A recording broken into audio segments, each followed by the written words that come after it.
hello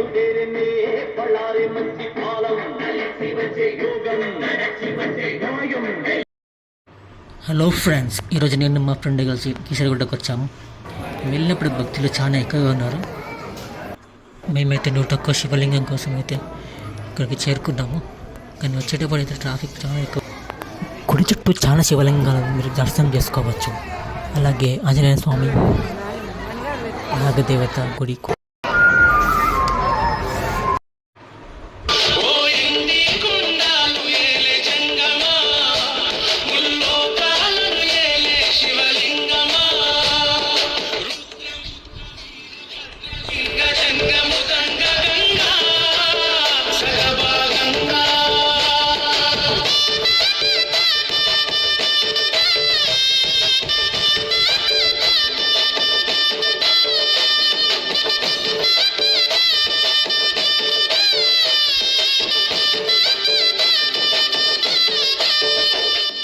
గంగమ్మనే కొప్పున మోసి